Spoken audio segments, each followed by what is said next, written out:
Hello, I am Paula Bennett and welcome to my New Zealand Herald podcast, Ask Me Anything.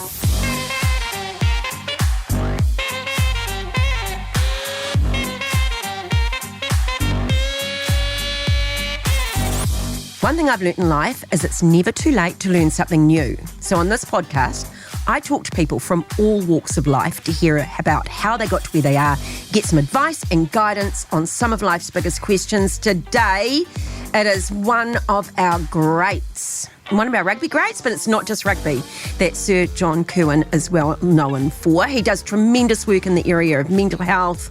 We got told earlier this season he's an incredible visionary and the man behind so many of Rick Salezo's ideas.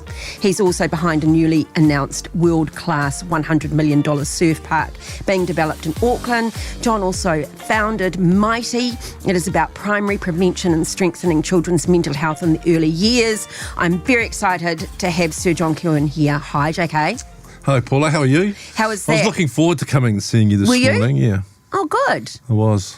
We'll have a good yarn. We will. Good old fat yarn, as my kids would say. Love us a fat yarn, Dad. Yeah, it's good. Yeah. I think, thank goodness for podcasts because it does give us a bit more in depth because everything seems to be a 60-second bloody thing we're looking for these days, isn't it? Yeah, I think the world has got better choices now, right? You can pick and choose. I like long format because I learn so much more. You know, but I think the interesting thing from a mental health point of view, they say now that if you want to keep someone's attention, you only have 6 seconds.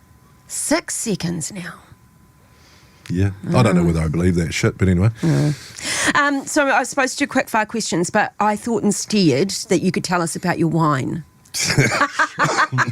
Well, I've just got back from Italy doing some more research and development, as I do, yeah. Because I've been lucky enough to drink it.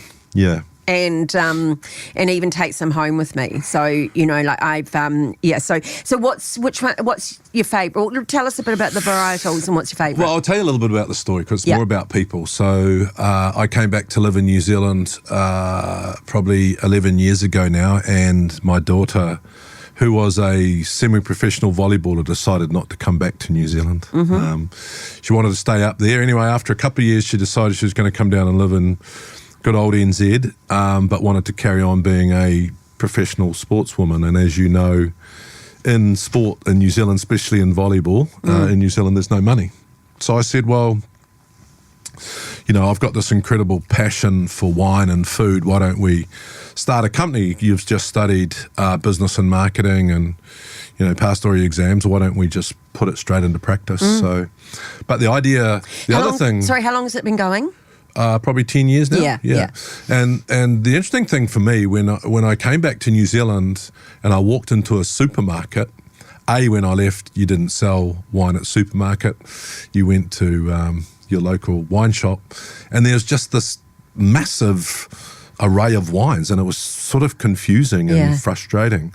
So you know, if you don't know a lot about wine, what do? You know, if I go to your place, I don't want to spend $14 because you think I'm a cheap ass. You know, so I was sort of going on price and didn't really know. So one of our ideas was to totally connect to the vineyard. So it was about the people that make the wine. So a lot of my friends were you know, wine growers and makers in Italy, and then adding stories to it. But really our other thing is that we want to have value for money in that category, because you just want, that's all I want. You know, if I buy a New Zealand Pinot Noir, try that. There's like 3 million of them. Yeah. How do I know that that's good quality? So the idea is I go and personally try the wines, which obviously, Paula, you and I would be very, very good at, and I'm becoming an expert at trying wines, and then I pick the wines that we like, and then we associate them either with the vineyard or with the, you know, with a personality. So we've named wines after, you know, my mother and father-in-law, my wife, all sorts of different stuff. So there's an emotional connection to it. Where do you predominantly sell? We sell a lot online. We sell into a lot of restaurants. Yeah, in New Zealand. In New Zealand, yeah. It's New Zealand based. Yeah. So talking about your kids, I mean, they're all so successful. So as you say, you've got your daughter in the company with you doing the wine, and then we were just talking about Nico. He was in all white and playing football in Italy, and then we've got Luca, who's part of the Luna Rosa America's Cup team, which is just kind of outstanding. So do you think they just whose success are they following, or they just always had a good drive and determination? Yeah, look, I think sport has always been an important part of education in our house. My wife was a semi-professional volleyballer. Obviously, I was in the amateur area, but probably was professional rugby player most of my life.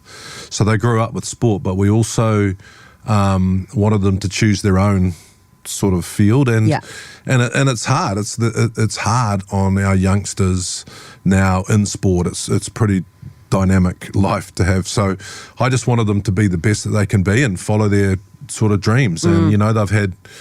My son Nico has had so much adversity, in his football career, and he's always just getting up and trying to be the best that he can be, And I think one of the biggest questions that they ask me, Dad, what if I'm not good enough? And I think every young person would ask themselves that, and I probably asked myself that when I was young. But that question often can make you not try. Yeah. Right?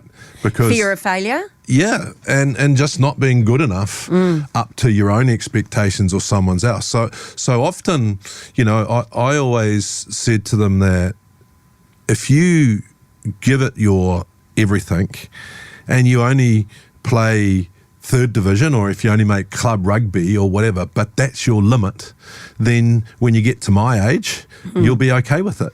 It's when you get to my age and you look back on life and you think, I wish I could have or should have done a bit more. So understanding your level is where you need to get to. And then there's a process about accepting that. But I think that's the secret. And that can go in all walks of life, right? Yeah. Like for me, that was in politics. Yeah, so everyone was sort of, well, not everyone, there was the odd person that said, why aren't you going for the top job? And it was like, this is my wheelhouse. This is where I'm good. Yeah. And I think, I'm 60 soon, and, I've learnt to talk to my ego, right? Instead of just ignoring it and let it drive you. What does that mean? So often your ego will be making decisions for you and with you in a subconscious way. So how do I say to my ego when I'm making decisions, and as you get a bit older, you start contemplating this stuff a whole lot more. What part of this decision is actually my ego, right? And I'm pretty sure in politics, sometimes the top job, you would think about doing the top job, right? But but it might be your ego. But if you have the ability to say, this is my warehouse, this is where I'm really happy, then that is a blessing in disguise. Yeah, I just 100% agree. The only times I would have an inkling of it would be, and I would have called it my vanity. You know what I mean? But as you say, it was ego. It was just like, oh, someone thinks they can, then maybe that's gone. Then I go, but I don't want it. And then going back to that place really quickly. But you're right, and you do get better. So, grandchild. So you got your first grandchild? Yeah, little CJ arrived 4.5 months ago, and that's really cool. We're obviously in an Italian household, so I was going to say, because the boys are in Italy, aren't they? Yeah, but my daughter's here, and her husband's here, and they live with us. So I feel very fortunate that I spend a lot of my days with my grandchild. God, they're time suckers, aren't they? Yeah, no, it's great. I mean, I think you're talking about 6 seconds, and you have more inputs in your brain today than your grandparents had in a lifetime, right? So we don't have any downtime because it's invaded with technology. So, we're even taking our phones to the toilet now. I think the beauty of a grandchild is they take your whole attention. You can't look at your phone. You can't do anything else. Yeah.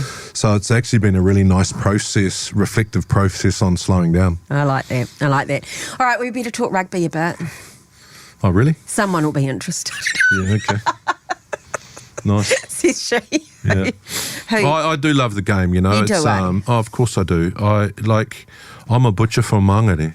Yeah. You know, this game has given me everything in life. You know, I remember, I'll tell you a funny story. This friend of mine in Italy came to me and said, JK, would you run the Venice Marathon? And I just laughed. I said, shit, I can't even run to the letterbox anymore, mate. And he said, well, would you do the last 2K? And I said, and they build bridges through Venice. It's actually spectacular. Yeah. And I said, yeah, I could probably run the last 2K. And he said, we want to raise some money for... And people will be tired, eh? So yeah, exactly. Yeah, exactly. Yeah, just drop me off the last 2K and I'll pretend that I've cruised in. We're raising money for a rugby guy who's a tetraplegic. And I said, oh, yeah, okay. Tell me the story. And he said, well, you know, this guy broke his neck after the 5th reset. So anyway, I do this thing, yeah, sure, no problem, run Venice. I mean, it was so beautiful for me to run through Venice, blah, blah, blah. And I go round to his house and I'm taking $2,000. I walk in and here he is, and he couldn't stop thanking me. His mum and dad were there. His dad's a baker, gets up at 5 o'clock in the morning, goes to work, comes home, lifts him out of bed, bathes him. His mum's 24/7 nurse. And he's thanking me. Yeah. And I'm going, I would hate me. Yeah. You know, how do you love the... And Giancarlo was the name, Gianca. And I just thought, the rugby has taken everything away from you and it's given me everything. Anyway, I said, I don't know why I said it. I said, oh, mate, I'm going to swim for you. And I'm going to swim the Strait of Messina. I don't know where that came from. But anyway, we ended up swimming for him and raising money over the next sort of 10 years, which was really cool. But, you know, I do love the game. It's given me so much. I think it's got its challenges at the moment. Yeah, it does have a lot of challenges at the moment, eh?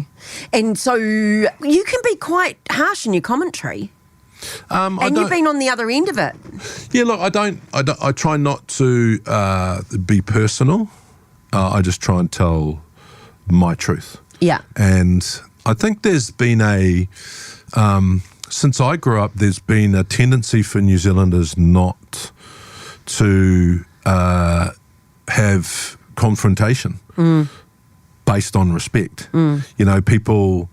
I have an opinion and I have a strong opinion and I expect you to push back because that will help me form my opinion, right? It's opinion.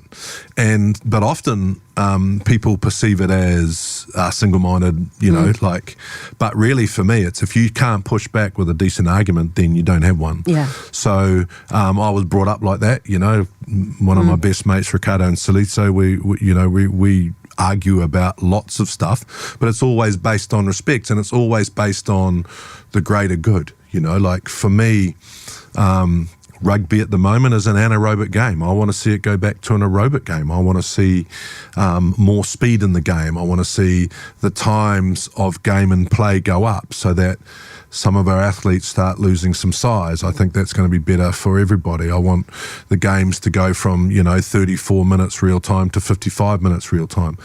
I want our administration that's been amateur since we've been professional to move faster. They don't. And is that just because, and this is someone who doesn't follow rugby, me, and is that because there's just been so many rule changes? Is it around, some of it around safety? Is it just a whole bunch of administrators that keep sort of changing the game so much and that's where it ends up? Why? I think the interesting thing about a solution when you're talking about complex games like ours is there's not one. So the three things you mentioned, I think, are really, really important. People are not playing rugby like they used to. There's other options for our youngsters. We're talking about, online online gaming now where they're getting millions of viewers and stuff like that. You know, we're struggling to fill stadiums at NPC. You know, where if you don't change fast now, then you lose a little bit of that. It's not a game for everybody anymore, you know, because it's an anaerobic game. That's not the player's fault. It's just that it's stop-start. So how do we speed the game up? You know, how do we make it faster? How do we make it more enjoyable? How do we make it so that you don't engage with your phone while you're watching it on TV? You know, for me, that's the greatest challenge you can have. If you're looking at your phone, then the game's not entertaining you. Totally. You know? Yeah, exactly. Tell me about the surf park. I've been lucky enough to hear you talk about it before, but quite visionary and, you know, and quite exciting. So people won't know. So tell them a bit about what's coming and what your thinking is around it. Yeah, probably for the last 10 years in the surfing industry, there's been a bit of an arms race around technology for an artificial wave. I think the most famous one is, you know, Kelly Slater. Kelly Slater's wave is amazing, but it's probably not that commercially viable because it only has a wave every 4 minutes. So there's a technology called Wave Garden, which produces, you know, 1,000 waves an hour. Wow. So basically what you can do is have 15 surfers on the left-hand side and 15 surfers on the right-hand side, and you get, you know, 15 waves each per hour. How big is the pool? About 6 acres. Okay. Yeah. Huge. Huge. Yeah, it's huge. And so I'll translate it for the non-surfers. So you'll learn to surf a lot quicker because it's a controlled environment. It's way more female friendly, right? Because you actually don't have to hassle for any waves. Yeah. The third thing is, you know, I went out. We call ourselves the grey-headed grommets. I'm a Waihi beach local, and so I went out before I went to the wave pool in Melbourne for the first time, and the surf was pretty good. And in an hour and 50, I got 4 waves. Yeah. Right? I went to the Melbourne wave pool, and in 3 days and 3 sessions, I got 66 waves. Wow. Right? And when you're getting to my age, that is just, it won't replace the sea, and we don't want it to replace the sea. But it is better than going to the gym. Yeah. You know, I will be there 3 or 4 times a week. So I've had a few people sort of talking to me about it. I love this beautiful city we live in, you know, and I'm very, very proud to be an Aucklander, and we need to start acting like a major city around the world. So when they first approached me about possibly putting one in Auckland, I just jumped at it. I was very, very hard on the people initially because I've been approached by a whole lot of tire kickers, but these guys have been incredible. We've got the land, we've got the permission, and now we're starting to move. Where is it going to be? Dairy Flat. Yeah. Yeah. So you know where the petrol station is on the left, and the ski places on the right. It's on the other side of the road. Yeah.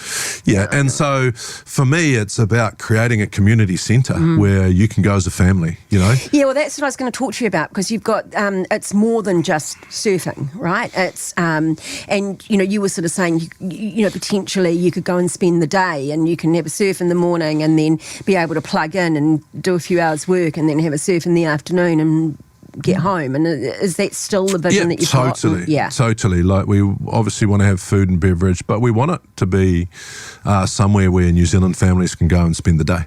You know, you can, if you're a keen surfer, you can be surfing out the back while your kids are in the front of the pool, you know, playing and learning how to surf. We want to have, you know, things that the families can do. We want to make sure that if you want to go and meet someone for a coffee, it's a really cool place to meet without going for a surf. So, you know, I think that the future is about creating community hubs. And up there in Dairy Flat, you know, there's just an incredible amount of housing going in. You know, I used to go up that way surfing. I mean, you know, right through that area now is incredible. So it's a really, really exciting project. It's been really interesting for me to be involved. you know, I'm just really excited about actually getting into it. We're starting to do the this earthworks season. So, yeah, it's been really cool. We're going to talk about mental health a bit more in the second segment. But, you know, you've said before that surfing, and I actually dated a surfer for quite some time, and he would say it was the best thing for his mental health was getting out on a board and just that time out and clearing the brain. And would you still say that? Yes, I would. So for me, I knew I was very, very unwell when I actually went surfing to get that relief, and I never got it.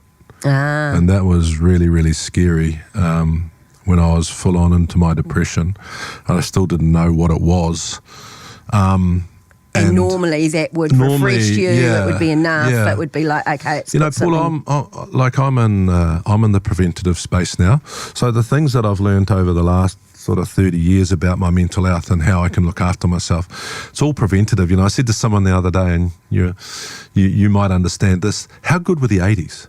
Like, we used to smoke cigarettes, drink piss, eat pies, and no one gave a shit. Yeah. Because no one knew, right? Yeah. Then by the end of the 80s, people saying, oh, maybe you shouldn't smoke. Yeah. You know, like we used to hand around cigarettes in the All Black change room. And we'd have 5 Steinlagers before we left, you know. By the end of the 80s, everybody's sort of saying, well, you know, we know about heart disease now, and we know that smoking causes, so, you know, diet and all these things came in. And I think it's not dissimilar to mental health. So we've got this awareness now, but people do not know how to do the preventative stuff, you know. So I was talking to a mate of mine the other day, you know, and he wasn't too well. And I said, well, what are you doing for your mental health? You know, what really chills you out? He said, I love golf. And I said, shit up, when did you last play golf? He said, a month ago. Yeah. You know, and this is part of the problem with surfing. I know it's a great preventative thing and I need it, but how often do I get to do it? That's why I'm so excited about the wave pool, because I can actually go easy and get that, you know, get that preventative stuff. So, you know, I think that one of the scariest things when you're in the hell, which is depression and mental health, is you don't get enjoyment out of anything. Yeah. All right, let's talk a bit more about that when we come back. And I also want to talk about you being a visionary.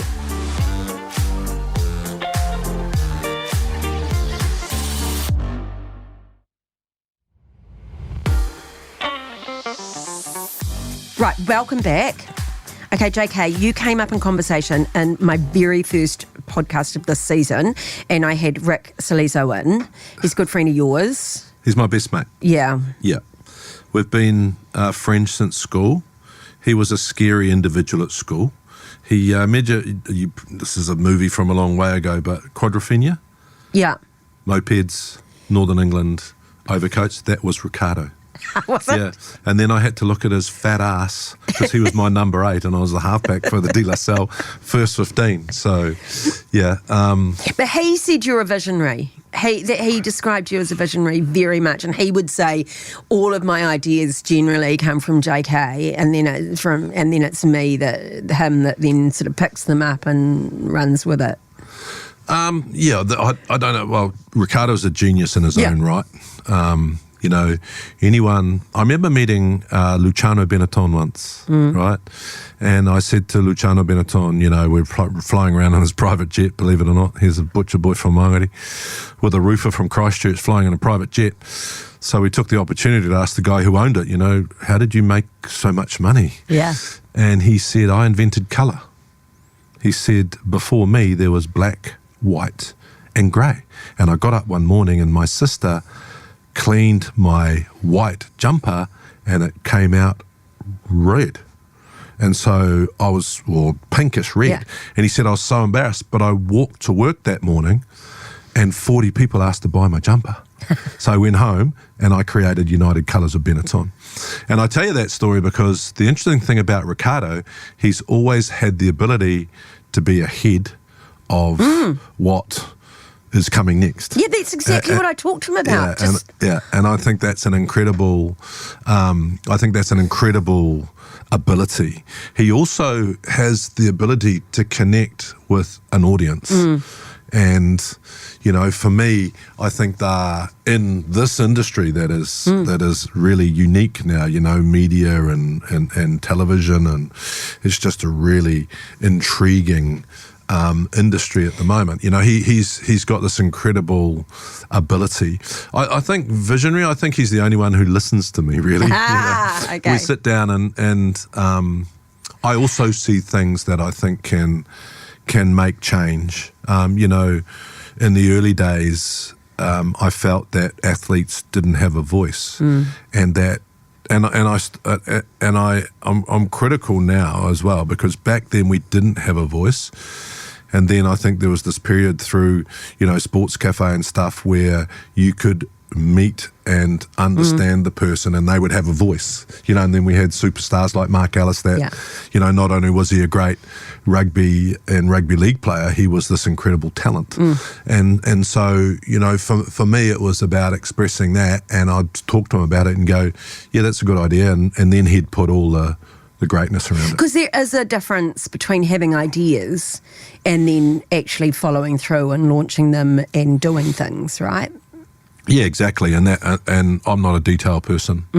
So I think with Ricardo and I, he's always had the ability to capture the idea, but then go, okay, I see it going here, and then doing it and creating it and growing it and then turning it into something. Being an ideas person or a visionary, is that innate in you, or is it something that can be learned? I've battled with self-esteem for a long time. So, you know, one of the problems I had that infected my mental health is I have what I call a dumb shark. You know, I think I'm dumb. I got told I was dumb at school. I've never passed an exam in my life. So it's taken me many years to accept that possibly, like, I'd think of millions of things and they'd just be, don't be stupid, JK, you know?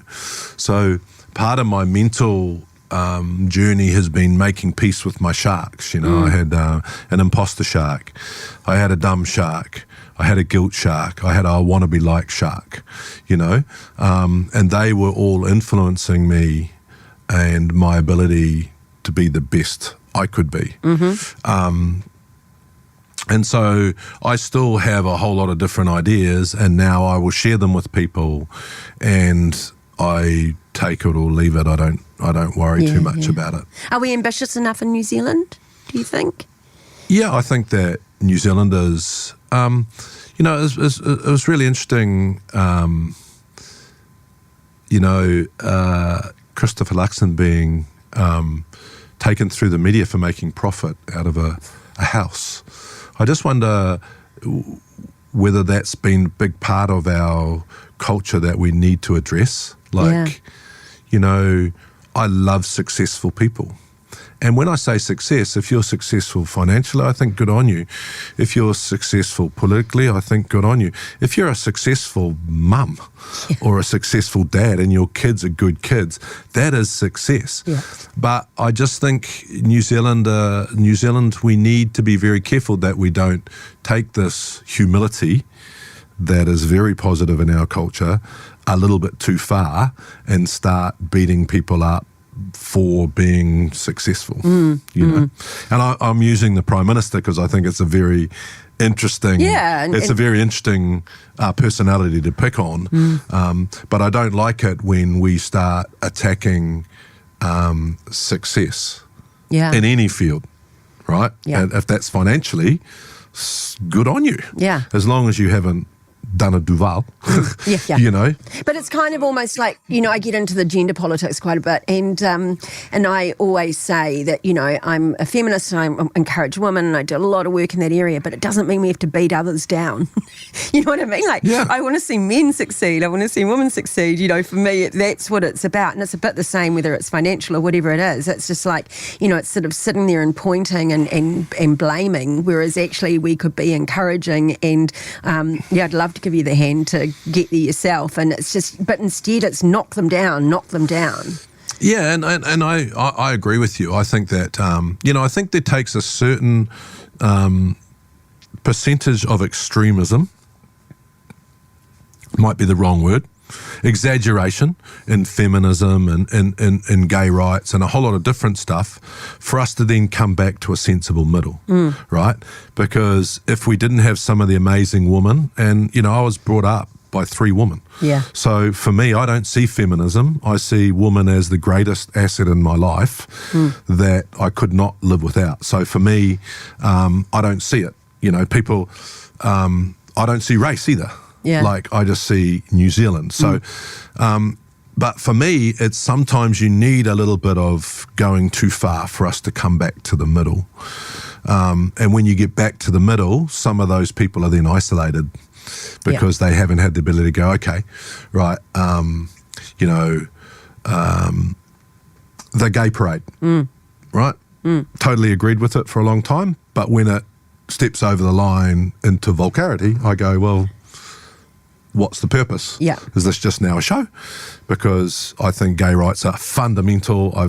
We need to do this, feminine rights, all that sort of stuff. But then we need to come back to, you know, the happy medium. Yeah. So that's, of society. That's where I sort of sit on it. Yeah. So what do you mean by vulgarity then? Just perhaps, I mean, it's not quite the middle of the day, is it? But it's a street and... a bunch of nuns, a bunch of people dressed up as nuns with the arse cut out of the habit. Yeah. So the general public don't need to see that sort of thing, and it's taking it a step too far, in your opinion. I just think it's a step too far. Is that really promoting gay rights? You know? And that's just my opinion. I think that, you know, when you talked about feminism before, you need to push the boundaries to get a wrong situation righted. Yeah. Right? So you need to make sure that you're pushing the boundaries. But then once we think it's at a place where it's accepted, we need to come back to... Yeah. And I mean, you talked about the 80s, and it's quite interesting when you think about that with gay rights. It's like, by crikey, there pretty much weren't any then, and it was, you know, you had to, people were hiding their sexuality. It was this, you know, and now when you look at how far we've come, and still got a way to go at some level, but as you say, it's, I don't want to say mainstream because it's not the right word either, is it? But it's just such a different world, you know. And how good. I mean, you know, I'm an 80s child. We used to use, you know, words that are just totally inappropriate now, and rightly so. Yeah, exactly. But a lot of it was around our own ignorance, and so the people who pushed the boundaries back then also educated us. Yeah. So, you know, we're in a way better space now for it. You know what I mean? Okay, well, let's I don't know how we got on that subject. I don't know how we got down there, but there we go. We did. So let's talk a bit about mental health, because, look, for everything that you've done, you know, in my personal opinion, is that will be your give back to New Zealand, is that, you know, you were one of the first that stood up and put your face in front of it. You were, you know, particularly for all those blokes out there, you know, but... man, it was a ride for you to get to that place. And I mean, I remember I've been lucky enough to hear you before, and, you know, your discussion of being in a hotel room has stuck with me, and so it must be pretty powerful if it's still in the back of my mind. Do you mind telling people that? Yeah, so I mean, we're talking, like for me, I didn't know this at the time. My reference to mental health was One Flew Over the Cuckoo's Nest. So I thought that if I spoke to my doctor, I'm going to get locked up with Jack Nicholson and Chief, the big American Indian guy. And so I was hiding my mental health. I wasn't talking to anyone about it. I was an anxiety-based depressant. Found that post. So I was having anxiety attacks and ignoring them. So I was going back to relative normal. And you were an All Black then? Yeah, totally. Yeah. I remember going one morning to Radio Hauora, to Kevin Black's studio, and it was 7 o'clock in the morning. You know, I was going in to talk rugby. There was a test match that week. We're talking shit. He, you know, I don't know what Blackie was on, man, but he was bouncing off the walls. Opened a bottle of champagne, had a glass of champagne. You know, this is from 7 to 7:20 in the morning. You know, what radio's like, boom, you're in, boom, toy, all this energy, boom. I go down and I sit in my car, and I'm paralysed. I can't move, because the first time that I had a suicidal rumination. So I felt that if I drove my car, I was going to drive off the Harbour Bridge. And I didn't know if I could control myself not doing that or driving into a lamppost at 150k. So I sat there for an hour sweating and frozen. And then I drove home very slowly and I went to bed and fell asleep, which was not something that was that common back then when I was unwell. And I woke up and felt okay. I thought, shit, I'm not having champagne in the morning anymore. Yeah. That's bloody no good for you. So once again, ignored it. And so I didn't know what was happening. And then one day the anxiety attack just didn't go away. So it was a constant. So I say this, a minute feels like an hour feels like a day, and a day feels like a week. And at the end of every day, I was also struggling with suicidal ruminations. I never planned my own suicide. So for that, I feel internally grateful. But I was thinking about suicide. And at the end of every day, I was just exhausted. And then I went away on an All Black tour, and I was away from my comfort. Although I hadn't spoken to anyone, I felt comfortable, around family and around home, and I had some escape routes. And I just had the worst tour ever, just struggling to survive mentally, hiding it from everybody, living a lie, suicidal ruminations. But I was lying in bed on the 10th floor of the Hilton in Buenos Aires, and window was open. I'd just finished an anxiety attack, and by the end of the day, my anxiety attacks were then mental, attached to suicidal rumination, and then I'd start shaking physically, and I'd shake. And I just finished that, and I was just sick of fighting. I was sick of fighting it. So I decided that I was going to run and jump out the window. And courage is a funny word when you're talking about this. I don't know if it's the right word, but it's the only word I can come up with. And so I was building up the courage to run and jump out the window and going through the process of what and why and what would happen and that sort of stuff. And you're pacing, eh? I'm lying in bed. Are you? Yeah, no, I'm lying in bed trying to get the courage. Yeah. Yeah, trying to go now, John. Yeah. Run and jump. Yeah. And Michael Jones, who was my roommate, said to me, JK, you've got a good heart. And he saved my life. I never jumped out the window. But the thing that I said to myself every second for the next sort of 48, 50, 60 hours or whatever it was JK, you got a good heart. I said that to myself every second because I was too scared to think of what the other thought was. Yeah. And I suppose that's good advice for people, right? Is that actually you don't have to solve every problem if you're worried about a friend. You don't, but actually sometimes it's the more simple things that we do for others that can mean the most. Is that? Yeah. Look, I think, I often say don't try and be the expert. Just be there is probably the best advice, Often we want to help.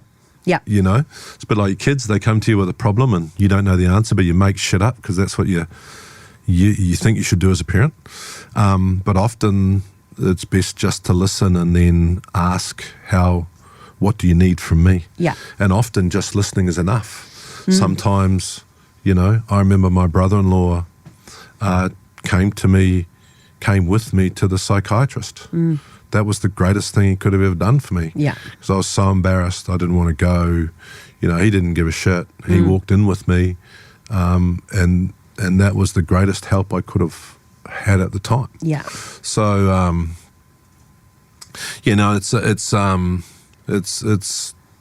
it was a turning point in my life. Thank goodness. Can we talk about the preventative, because you touched on it, and that's certainly what Mighty is, right? What does preventative mean? How do we look after ourselves and our children better earlier? Yeah, so about 5 or 6 years ago, I woke up and felt that I'd failed. I've been the face of mental health in our country for 15 years, and we have the worst suicide rate in the OCD, right? So I'd failed. And failure, people get a bit upset when I say that because they think I'm worried about it. I'm not worried about it because what it did make me do is relook at it. So I re-looked at it, and the problem that I had is I went on this journey from being incredibly clinically depressed and unwell, so surviving to thriving. And what I did is I learnt what I call the 6 pillars of preventative mental health, right? And so what I decided to do was, most kids were still learning English, maths and science, but they weren't learning anything that they needed, that they might be divorced, they might go broke, they might lose a job, So we created Mighty, and with help from a whole lot of people, we built a curriculum for primary schools that teach our tamariki about about mental health and how they can implement that in their days. And are the teachers teaching it just as part of everything that they're doing? It goes right across the curriculum, And what we do is we supply the teachers that go in and teach the teachers. We don't teach the kids, we teach the teachers, and then they put this curriculum-based mental health program right across the school. And it's having an incredible effect. We're in 200 schools, and there's 1,400 primary schools in New Zealand, and we want to get to them all, and we think that within a generation we can become one of the best mental health countries in the OCD. And so it's kind of teaching that adaptive resilience, right? Because we get it as we get older. Yeah, I love you too, Paula. I hate that word resilience. Oh, yeah. Well, I went into a bunch of 15-year-olds and I said, "What's resilience?" And they said, "That's our shit word our parents use." Yes, that's fair. So I suppose what I was going to say... I'll say this to you. Our children need a toolbox, a mental toolbox, right? Yeah. To deal with whatever the world throws at them. Because resilience to you might not be resilience to me. So that's the problem, right? So we're using these generalised words. Yeah. Well, what I was going to say to you was, as well, is that I would be considered one of the most resilient people I know, and that a lot of people know, and yet I'm as messed up and screwed up as anyone. So it's not the answer. No, but that's beautiful. But can you articulate? So this is what I say. Love is a verb. Yeah. Right? And in everyone's dictionary, the meaning of love underneath has different meanings, right? Got that? 100%. So if I said in Paula Bennett's dictionary, I've just opened it at resilience, tell me underneath what that means. Yeah. Oh, do you want me to answer that? Yeah. Oh, so for me, it's the ability to bounce back when life is treating you as it just does because of circumstances and everything else. And it is that inner strength that means that you can keep on somewhat of an even keel. Okay, so tell me one thing you would do when you get up and you're having a bad day. I would talk to best friend, I'd talk to someone, family, husband, sit down, and I take time out by myself. So when I was in politics, I suppose my bad mental health would manifest itself that I would get physically unwell.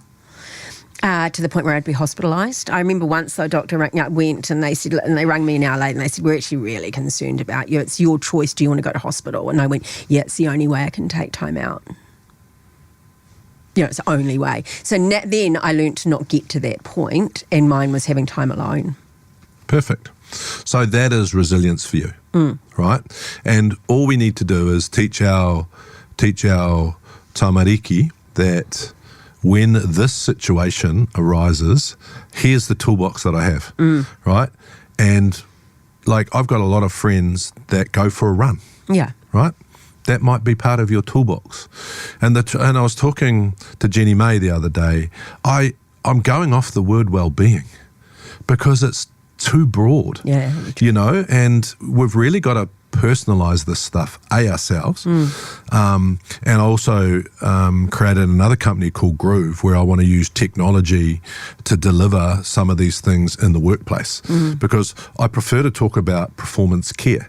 You've got to perform Paula, at work. I've got to perform. That we love performance, but how do I care for myself and how do I care for you so that you get the best performance?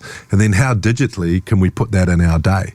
And so that's the part of my inspiration is teach our kids to have the toolbox when and a 9-year-old, it might be losing a group of friends. Yeah. 11-year-olds going to high school, and sometimes we go, get over it.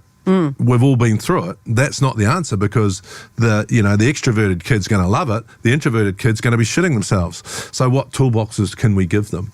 And then in the workplace, how can we, there's no work-life balance anymore. You're on your phone every second. Everyone's on their computers. There's just so much more inputs into our brain. So there's no natural switch off of the brain, right? And unless you take control now, the world has taken control of you. Yeah. And it's very hard to get that control back. Our minds are speeding up. We're not resting them. Instead of sitting there and I said to a group of leaders the other day, when was the last time you were bored? And they all went, oh shit, right? Because we picked the phone up. Yeah. And I'm as guilty as anyone, don't get me wrong, right? But what I try and do is take control of my mental health on a daily basis and make sure I'm implementing the things that I know look. Yeah, and it's all individual and it's all different. Totally. So I'll tell you an interesting story, right? So there's two things that have happened. I've gone to the doctor and he's told me I've got depression and it's an illness, not a weakness. And he tells me I should go on to antidepressants and go and see a psychiatrist. And I tell him to piss off and walk out, being an idiot. Anyway, I go back 3 weeks later. I had a little bit of hope because I thought, shit, it's an illness, not a weakness, because it takes away your self-esteem, takes away your self-confidence and takes away your enjoyment in life. So you feel pretty shitty. And so I went back, I went on the antidepressants and I went and saw someone. I went and saw some person first, which was not a nice experience, and I can tell that story another day. But the second person I went to was amazing, Dr. Louise Armstrong, and she took me on this journey of, first thing she said is, have you accepted your illness? And I hadn't. No. I was still fighting it, which takes up a lot of energy. So I say to people, never give up, but stop fighting. And it's because I stopped fighting it and accepted it, and then I started working on it. But just one thing about the brain. She said to me, JK, how would you like to try meditation? I'm going, wow, that's pretty freaky. Like, if you did yoga back then, you're a dope smoking surfy freak. No one did bloody meditation. I didn't even know what it was. So I went and did it because I was prepared to try anything, and it was terrible. Like, absolutely terrible. I started getting anxious again. So I thought I'd failed and I thought I've done something wrong, and I went back to her and she said, no, JK, like 22 or 24% of the world's population have a ruminating mind. And I go, shit, I can't even spell that. Yeah. Is that Bob the monkey? Bob the monkey in my head, right? And I'll explain Bob the monkey to you. So if Bob the monkey and I go to bed at night and I don't read, Bob the monkey goes, yoo-hoo, JK, shit, let's think about tomorrow, let's think about yesterday, let's think about shit that doesn't matter. And him and I will be up till 2 o'clock in the morning, right? You got Netflix? Yeah. If I watch Netflix, if it doesn't engage my brain in 45 seconds, Bob the monkey's gone. Yeah. Right? So that's a ruminating mind. So I'm an active relaxer. So, for example, I do 3 things. I read, Bob the monkey goes into his cage and has a banana. I cook, Bob the monkey goes into his cage, has a banana. Yeah. If I play the guitar and I'm shit at it, Bob the monkey goes into his cage, has a banana. So I know that any one of those 3 things on a daily basis, I can disconnect my brain. Yeah. Right? And you have to do that. I have to do it's that. just highly wired and bouncing. When I'm well, sometimes I can go a few days without it, but I generally don't. No. Right? So I know that on a daily basis, I've got to do one of those 3 things. Also, I talk about 2 birds with 1 stone. I love cooking.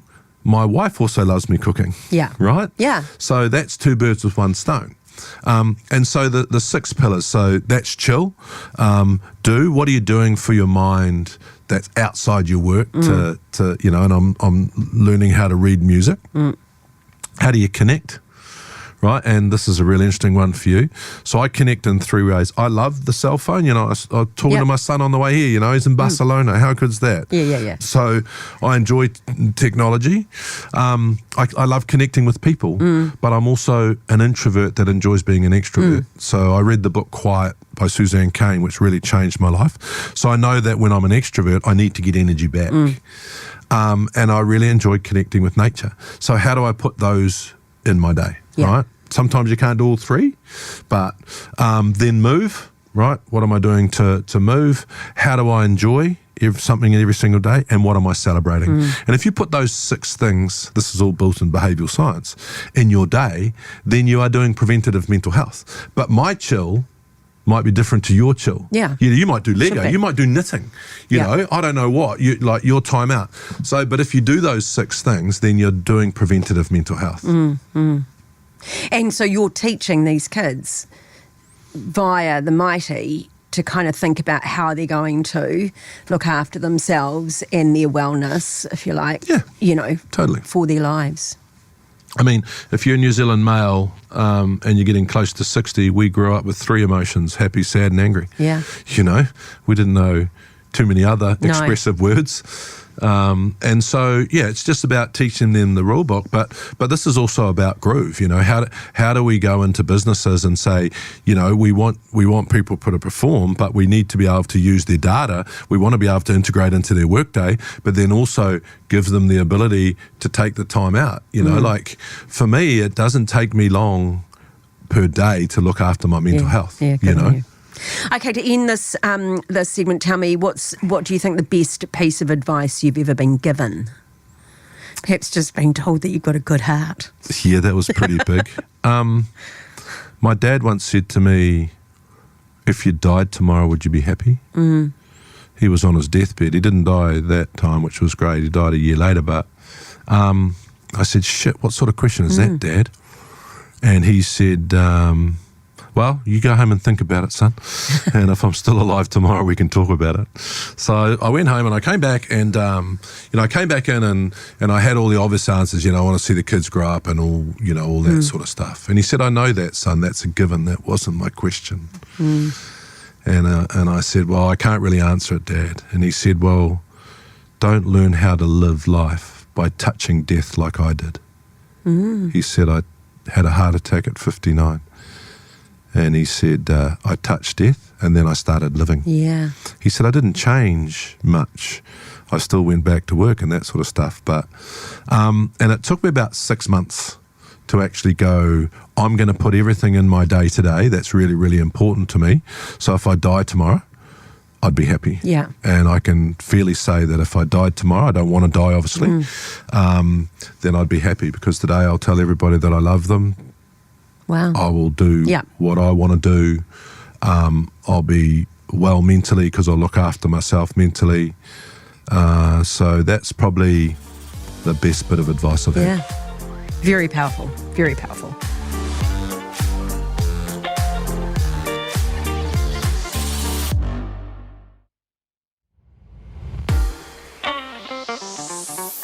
Okay, podcast is called Ask Me Anything, so this is an opportunity if you want to take it, but you don't have to, because I always hope someone won't, but they always do, where you can ask me something.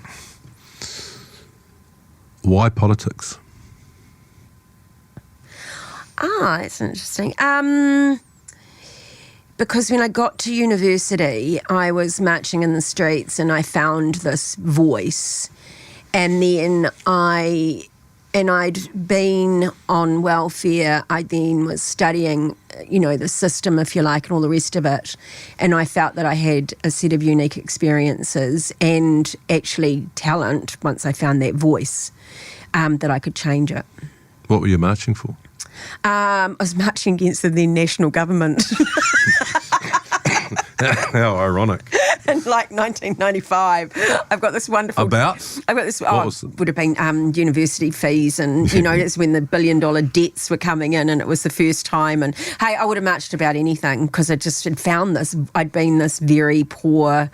You know, solo mum who was told by her father constantly that, you know, there's no room for a girl's voice, and, you know, and shut up. And so all of a sudden I just found this strength and this voice, and it was, you know, and I just realised that actually I could form an argument and I could have an opinion, and I wasn't as dumb as I'd been told I was for 25 years. And, you know, so that for me, and so then I started thinking about how could I use it. What was your single greatest achievement as a politician? Well, other people have opinions, but for me, it was definitely... We don't care about that. Yeah, we know. But it was, for me, it was definitely the work in welfare, and particularly with teen mums. So that was my passion. I'd been one, and I knew that we could do it better and we could do it differently. So I felt that if we educated and respected the mothers, then they would raise their children to be successful and have a better life. And so I put a lot into teen mums and dads, but it was predominantly mothers, to be really blunt. Beautiful. There you go. Okay. It was so good to see you, John. Thank you so much for your time today. If anyone wants more information on the Sir John Kirwan Foundation and Mighty, go and have a look on the website. It's easy to find. I had a Google yesterday. It's all there. Look out for the surf park that's coming our way, and get into lots of things. So all the best for you for the rest of your year. Go and see those kids and squeeze that grandchild again for me. Yeah, exactly. I need a baby. Exactly. I need a baby in the family, just putting it out there to the nieces and nephews. Nice. And that's it for another episode of Ask Me Anything. If you've enjoyed this episode, please follow Ask Me Anything on iHeartRadio, wherever you get your podcasts. Make sure you check out some of the past fabulous guests. Rick Salezo is one, and I'll be back next Sunday with another one. I'm Paula Bennett. Ask Me Anything. Goodbye.